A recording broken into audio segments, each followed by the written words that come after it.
behoove us to get information to those government representatives to say we would like more than what we have now? We have, and they're aware of that, and everybody wants more than they have now. What's gonna happen when the water goes down? Yeah. When the water goes down, we're still gonna be on the hook to pay this, but we're still on the hook to pay, you know, the other things like the multi-species protection and the other things that we pay for now. We're still on the hook to pay those anyway. And there are some forecast times where they think the water could be low and they're gonna cut short some of the capacity that we have, but it's never forecast that we're not gonna get anything. And so their forecast that goes out 40 years looks pretty good. Now, how do they know that? I don't know. I hope they're better than the weatherman, but that's the plan that they have.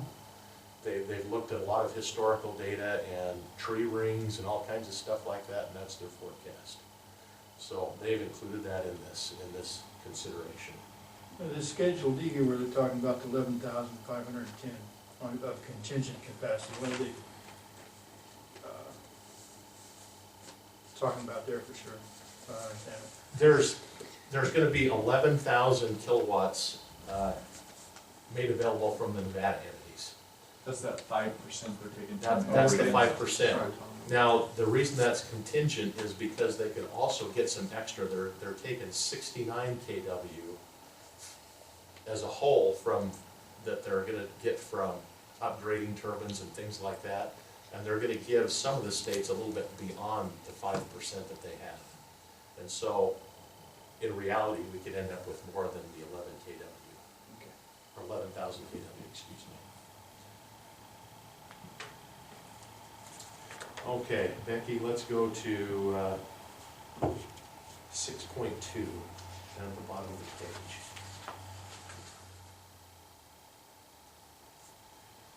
Now, right in here, this was one of the things that we had the most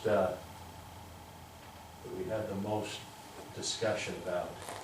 To issue these long-term obligation bonds, they're going to have to issue some short-term bonds that bridge the gap between paying off the government and issuing the long-term bonds.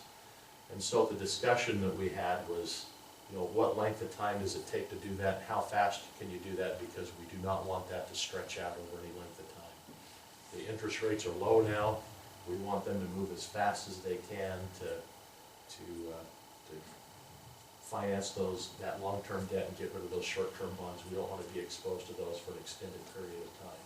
And so that was their way to address that they would move with all speed to take care of that. Okay, Becky, let's go to the end of 6.3.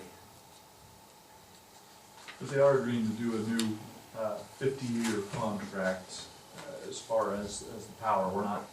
This is going to be a long-term agreement where we have 50 years of this power, up 95% of it anyway. Thank you, Byron. I'll jump in there as I go through this. If I miss something, Byron was in on the conference calls and has reviewed this and been through this with us. Unless the government changes their mind, right? They never do that. Okay, in 6.3 it just says that the cost and the accrued interest, that's again the exposure that we have on those short-term bonds. I just wanted to point that out to you, that is addressed in here, that we do have some extra costs that will be in there, but that has been factored in. And that has been taken care of. But if you consider the rates we're going to refinance at versus that 8 and 9.84% of that $80 million, it's huge savings. Even if you add the costs for the refinancing, if you can get an interest rate even at 6, at 3% of $80 million is a lot of money. Do you have an estimated savings per year of what we're going to do? Yeah, the bond council went through and looked, and he said that if they could refinance this in the 5 to 6% range, that would save approximately just under $2,000 a month, so just under $24,000 a year. OPD. That's just over. Just Let's go down to 7.1 here just a little bit, Becky, just to the end of that. I wanted to point this out to you that, oh no, let's see, I want to go, oh, okay, you got it.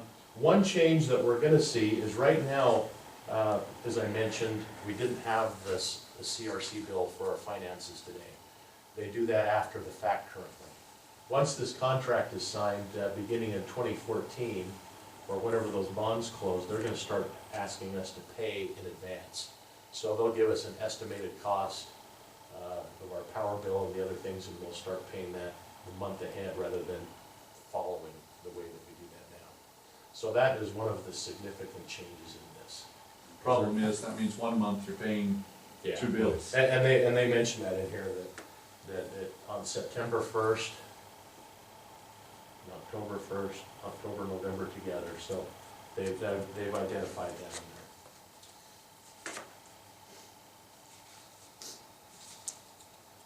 In 7.8, they again say that they're gonna adjust the schedule in 2017. And the reason they're gonna adjust that schedule is to reflect the Schedule D customers. So they will have to pay their proportionate share. Our share will go down to 95%, and the Schedule D customers will pick up their portion. Dennis, you had mentioned earlier today that the term of the bond is gonna be 30 years, 30 years. and that agreement is gonna be 50 years. Yes, So at that point, when 30 years left and the bond is paid off, our costs are reduced? or- that's correct. Yeah. Yeah, yeah. This will expire with the bonds.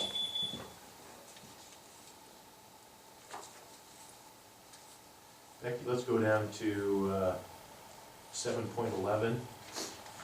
They talk a little bit about carryover in here.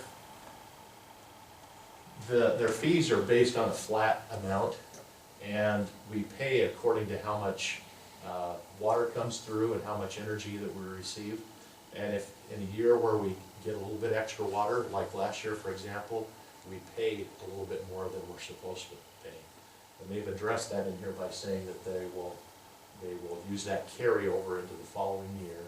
And so that if we overpay during a year, the adjustment will be made the next year, and they won't keep those monies.